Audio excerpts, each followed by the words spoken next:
Man absolutely earns his money. He's been up early all week long. He's been sitting in that chair that Michael Borky's sitting in. He even had to put up with me in the middle of the day one day this week. And now he is set and in the big chair, ready to get us prepared for state championship football starting tomorrow. 3 games tomorrow, 3 games more on Saturday. And, Will, we have got some good ones. Yeah, I'm going to tell you what, though. The games that we're going to have, I don't know if they can top the games that we had last week. Isn't that the truth? There were 3 games that could have been the game of the year last week. Okay. I think that Noxubee County Amory game might have been the most crazy thing I've ever seen happen on a football field. Noxubee County, this is in 3A North. Noxubee County was down 21-0 at the end of the first quarter. They came back. They were then down 14 points with 4 minutes to go in the fourth quarter. Forced overtime and a series of crazy plays. They end up winning the game thanks to a 2-point conversion in overtime over Amory and advanced to the 3A state championship. And high school overtime rules are far different from college, right? I mean, unless this has changed, but it's the ball's at the 10-yard line. You got first and goal from the 10, play it until that possession ends. It's pretty much let's get this over with the type deal.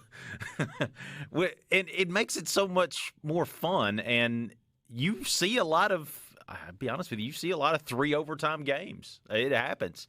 But so anyway, the games that we have for Friday and Saturday, they're just stacked. There's one game where it's a little bit lopsided, but the rest of them. Hold on a second. What were the other 2 candidates for game of the year that were North Half or State Half or South Half games? Well, that Tupelo Starkville game was pretty incredible. I mean, this is the setup for it. You have Tupelo, a team that is undefeated. They've allowed 17 points at home the entire season, okay?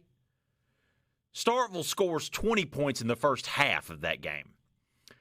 Tupelo had beaten Starkville a couple of weeks ago, and it was the closest game that Tupelo had played up to that point. And Starkville kind of snuck into the playoffs, and then they have to go on the road on this little revenge tour. They have to beat Clinton again, or have to beat them after getting beat by Clinton a few weeks before that. And then they have to go play Tupelo again, and they win the game. Trey Petty has this incredible game, and it was back and forth. Starkville was up, and then Tupelo battles back, and you got these 2 massive teams, and it was just great. Then you had Brandon in Ocean Springs. Yeah. And Brandon wins it on a last-second field goal, essentially. Forces a fumble with like 36 seconds to go to get the ball back and then march down the field. So it was just a great set of games last week, and the games that we have this week are incredibly fun. I would say that, like I said, I think we have one. Is that you or me? That's Richard. I think Richard is That's Richard is watching fashion videos again. Am I boring you so much that you're having to watch YouTube videos? What are you talking about? There was some sort of sound playing. Huh. Yeah. Maybe I'm going crazy. So I tested all the mics. I turned Hey Dad off. I'm It wasn't sorry. Hey Dad. You know Turned what? Will off. Wasn't Will. Turned you off. And there it I goes. understand, Richard. I understand. I had the Look, Mac- when that man sees a sale at Peter Millar, he just can't resist. Gentile, buddy. Gentile. He's looking wherever he can find deals. No, so I had the Max Prep site, and I forgot they have those stupid auto rolls. And I didn't even realize that button was up. Sorry about that. Go ahead. Carry on. So the games that we have starting in 6A, you've got Starkville taking on Brandon. Brandon was there in the championship game last year. They were obviously spent the majority of the season as the number 1 team in the land. Starkville was a top 3 team, and then they had this 3-game losing streak, and now they're back on a revenge tour, like I said. And this is a whale of a game. This is going to be the game where, if you like offense, this is going to be it, because Brandon's defense, they were good early in the season. I guess the competition has ramped up a lot, so they've been allowing a lot more points. But I think you're going to see a lot of points in this one, Starkville and Brandon. And that game will be the nightcap on Saturday night. Typically, the 6A game is on Friday night at 7 p.m. They're changing up a little bit this year, so it will be on Saturday night. And then the game that I'm looking forward to most, though, it's a game that has everything going for it. It has every storyline going for it. It's a rematch. West Point, 7th straight state championship game appearance, versus Picayune. This is a rematch from last year, 5A state championship game. Picayune, the defending 5A state champ, undefeated. The two teams are mirrors of each other. You can't really tell them apart. They're going to run the ball a whole bunch. They have incredibly stingy defenses. And I couldn't tell you who's going to win the game. Now, West Point did kind of start off the season slow. They were 0-2 to start the season. They lost to Starkville. They lost to Louisville to start the season. But they've since won 11 straight and have just been tearing up teams left and right. And then Picayune, I mean, what can you say? I mean, Dante Dowdle and Chris Davis and that whole crew. I mean, their fullback has 7 touchdowns. Their fullback has 7 touchdowns. That's how incredibly good they are. And for those of you that don't know what a fullback is, in the olden days when we ran with an I formation, that was the guy that lined up in a 3-point stance between the quarterback and the tailback. That's a fullback. I mean, he's the 3rd leading rusher on the team, and he has I think 600 yards. I mean, it's mind-blowing how good their offense has been this year. The classification that I've been the most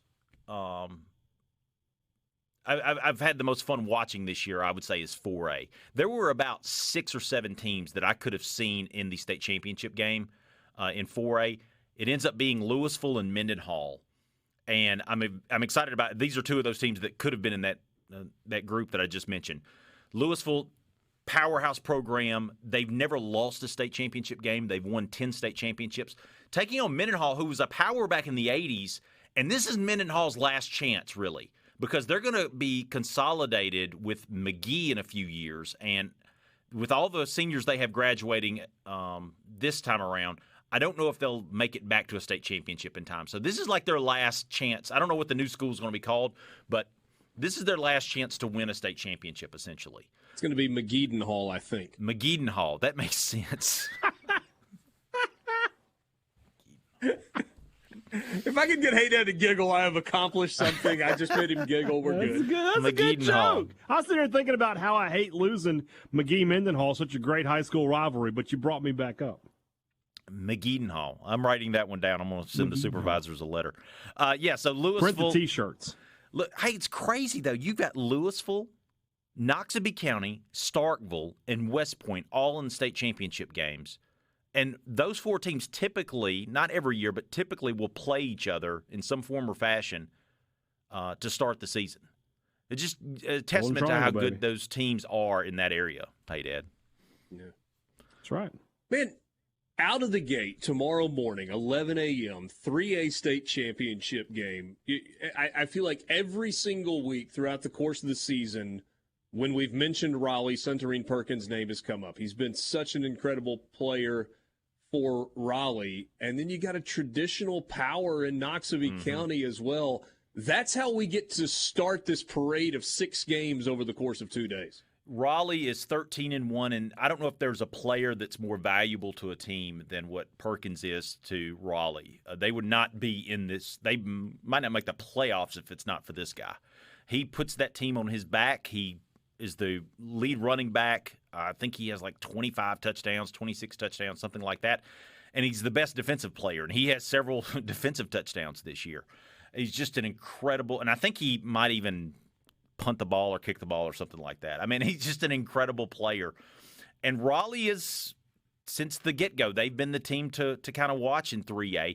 Noxubee County, although they're traditional power, they kind of snuck into this thing. They had a tough road. They had to get through an Amory team that's, we've said it several times, the best that Amory's seen since the 90s. And the fact that they were able to overcome a 21-point deficit in the first quarter and then the 14-point deficit in the fourth quarter just shows you how good they are. And Teddy Young and that crew at Noxubee County, they're good every single year. And I wouldn't be surprised if this one goes either way. But Raleigh is playing some really good football. Their only loss, by the way, was to MRA.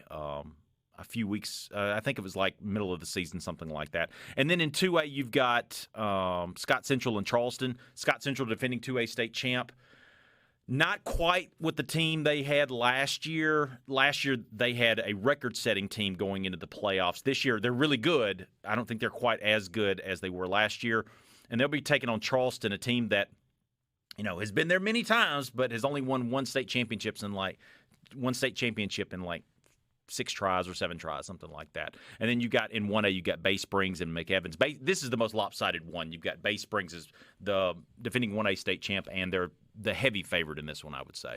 We will continue Insurance Company's high school scoreboard show. It's been going for a quarter of a century now, and it is the place on Friday nights from 10 until 11:30 to stay up to date with all that's happening. The guys and gals that have been a part of that through the years do an incredible job, and we just can't thank them enough for their passion and their commitment to high school football, which matters so much here in the state of Mississippi. And their knowledge. Keith Walker, who's been on the show for 20-something years now, I mean, you name a team, he can tell you the coach. He probably knows an athletic administrator there. He can probably tell you the last time they won a state championship or a region or something like that. It's pretty amazing. It's a walking encyclopedia of Mississippi high school football. And the one thing that I've always kind of hated about Mississippi high school football, or one thing that we don't do very well, is our history. It's forgotten. The next year it's like on to the next thing. The past is the past, and we don't celebrate the history of it as much as we probably should. But he is a walking encyclopedia of it. Keith Walker is.